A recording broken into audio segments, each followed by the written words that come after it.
Alors, je voulais vous faire réagir sur quelques actualités de notre cher Emmanuel Macron, parce que, en tout cas, vous êtes obligé. Je fais ça tous les jours, là, putain. Ça fait du bien d'avoir fait une heure de transport pour ça. Hein. Mais en tout cas, on peut dire, vous êtes inclassable, mais on peut dire que vous êtes plutôt anti-Macron, ou alors vous avez été comment quelle indignité. Non, mais en 2015, vous avez dit du bien de lui, je crois, sur un truc. Enfin, il était pas trop mal habillé ou. Quand il s'est tiré une chasse d'eau tout seul. Enfin, il y a eu un truc comme ça. Ah ouais, c'est vrai. Non, c'est une blague, c'est juste. Non, parce que des fois j'essaye, je me dis non mais attends quand même, tu peux pas être dans la caricature genre Macron caca et tout. Et il y a bien un moment tu vas dire non mais ouais voilà, mais puis à 50 ans faut faut un peu grandir et tout, tu peux pas tous les jours dire Macron caca, tu vois. Et puis tu regardes et tu fais en fait non, c'est vraiment de la merde quoi. Il y a rien, il y a pas un moment où vous avez dit tiens, il vous a jamais étonné en bien. Effectivement beau, peut-être un truc comme ça, non? Allez. Il vous a jamais étonné en bien? Non. Genre tiens, putain.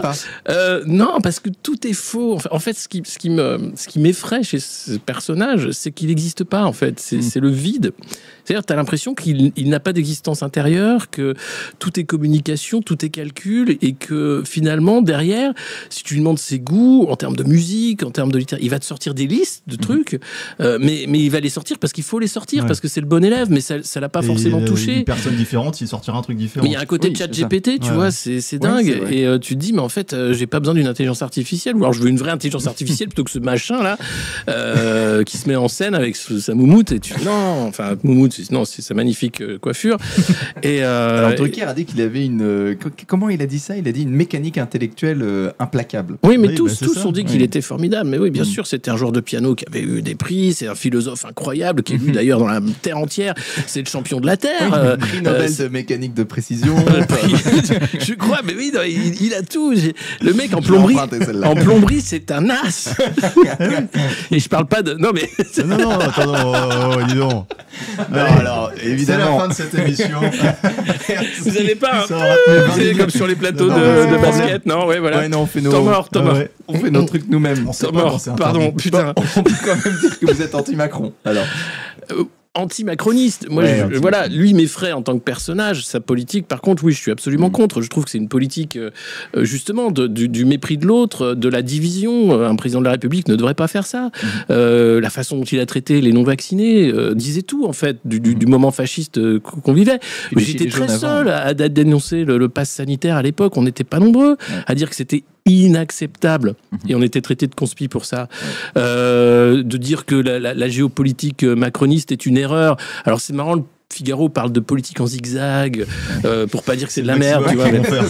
Donc après, les médias mainstream essayent de pas être trop méchants pour pas être censurés ou avoir des problèmes. La moitié des diplomates qui avaient démissionné, enfin les ambassadeurs, il y avait des lettres. Enfin, je veux dire, il a cassé tout dans ce pays, et il reste encore 2 ans à casser des trucs. Donc, une guerre mondiale est tout à fait envisageable avec un tel personnage.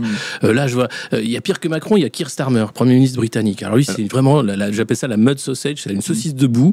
Il ressemble à rien, il doit être aussi, il doit avoir une mécanique intellectuelle brillante. Et je me dis, peut-être qu'on peut dire plus de mal de Keir Starmer parce que c'est pas notre dirigeant, tu vois. Et moi, j'ai bossé pour les Anglais, donc je les connais bien. J'ai bossé pour le Foreign Office quand même, le ministère des Affaires étrangères britannique, sans être espion. Et vous, attention que non, mais c'est ce que j'ai fait. Il y a des micros dans cette salle. Oui, je pense qu'il y a des micros. J'en ai fait des choses. J'en ai des dossiers. Allez. Vous avez tué des gens? Non, mais j'ai pas eu l'accréditation. Mais j'avais l'accréditation. J'avais l'accréditation pour des Anglais confidentielle à l'ambassade de Grande-Bretagne à Paris. J'étais le seul Français à l'avoir. Voilà, si vous voulez savoir, si vous voulez un scoop. C'est quoi, c'est un tampon?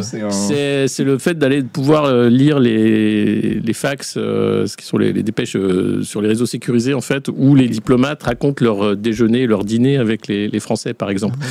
Voilà, donc j'avais accès à ça. Donc, et après le monde moderne. Non, après il y a eu d'autres choses. Non, c'était à l'époque, c'était Chirac qui était président. Donc c'est autre chose. Valentin était pas né. Enfin voilà. C'est un monde que vous ne pouvez pas connaître.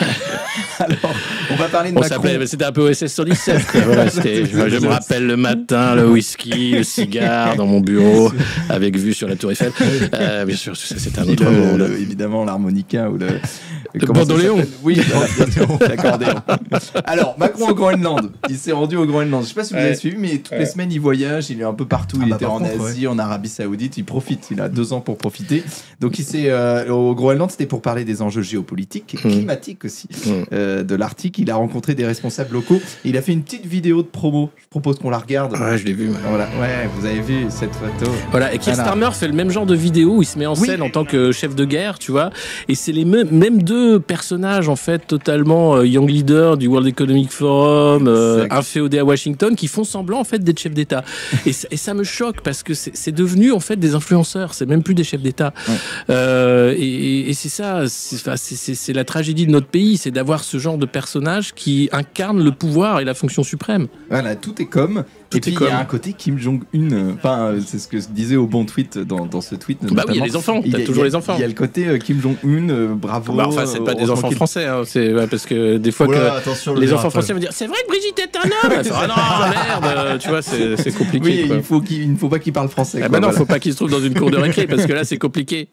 Donc, mais il y en a un qui lui a dit un truc déjà. Ouais, voilà. Il y en a. Ah oui. Non, mais il y en a pas. Non, mais il y en a un qui lui avait posé une question à la con comme ça, genre. C'était le papotin, là, les trucs des. Non, c'était un gamin dans une école. Alors pas sur Brigitte, hein, mais sur une autre connerie où tu voyais bien que zut. Ah non, c'est vrai qu'elle t'a tapé ou tu vois, après l'avion. Je n'avais pas vu. Et il y a aussi le supporter du PSG qui regardait Brigitte avec une certaine. Enfin voilà, une interrogation. Voilà. Ah oui, j'ai pas vu ça. Vous n'avez pas vu ça? Ils regardent tous Brigitte. Mais il la regarde pas dans les yeux, quoi. Et pas dans la poitrine non plus. C'est au-dessus des parties, mais c'est en dessous de la ceinture. Vous êtes odieux, on ne dit pas de mal de la première dame, enfin, messieurs, dames. Vous êtes la sagesse incarnée ici sur ce plateau. Mais il y a aussi un côté, on va sauver l'Ukraine, on va sauver l'Europe, on va sauver l'Antarctique, on va sauver le Groenland, mais la France... qu'est-ce qu'on s'en fout de la France? Merde, on est là pour sauver le reste du monde, ça va? On peut quand même bosser pour sauver le reste du monde, ça va? La France, ça suffit de penser qu'à soi. Et voilà, enfin... Donc ils pensent à ces 2 ans. J'espère qu'ils vont mettre les ZFE, hein. Bordel. Oui. Parce que comme ça, on est là, voilà, parce que c'est égoïste d'avoir une voiture, alors qu'on pourrait être dans un bus non climatisé ou un métro qui marche pas. Alors, je vais vous parler aussi de...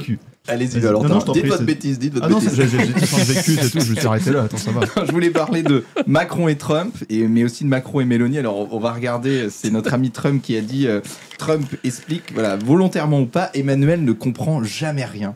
Vous vous rendez compte de l'humiliation que nous a donné Monsieur Trump. Et après, je vais vous montrer Macron et Mélanie au G7. Oui. Alors, vous le savez, Macron et Mélanie... Enfin, Mélanie n'aime pas tant. Voilà. Macron l'aime bien. Mais Macron l'aime bien. Elle, c'est une italienne. Tout le monde aime Mélanie. Hein, voilà, un peu à sens unique.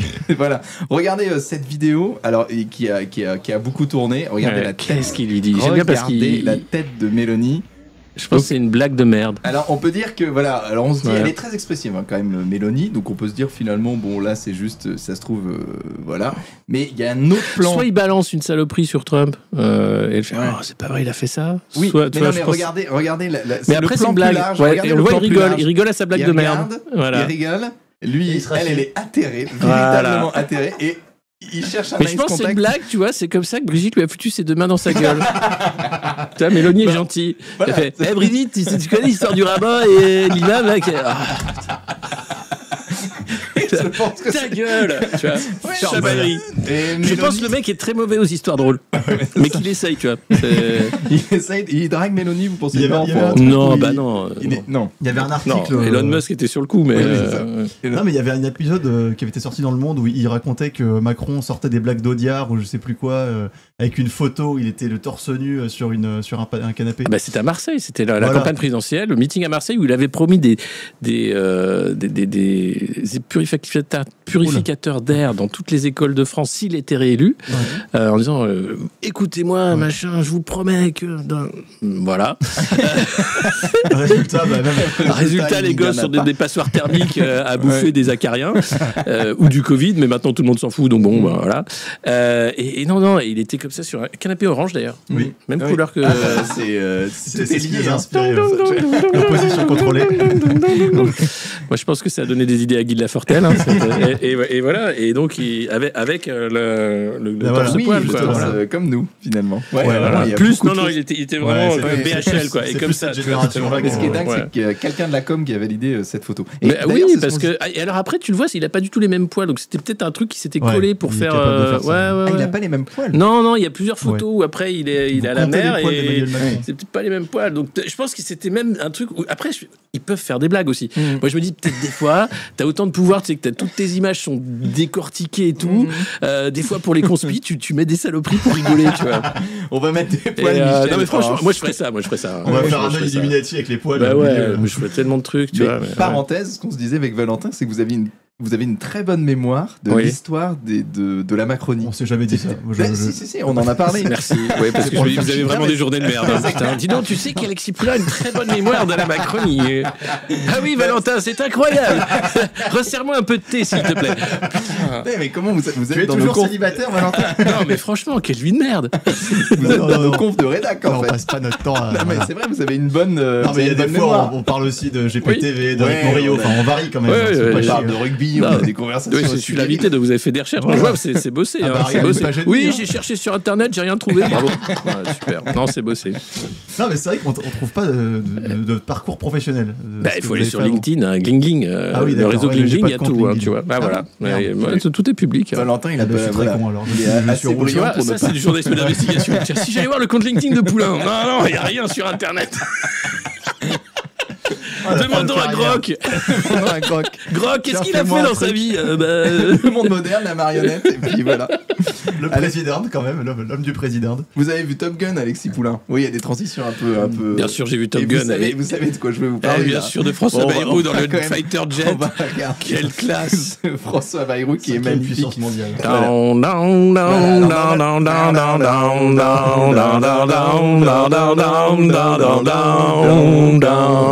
Et là, on voit évidemment.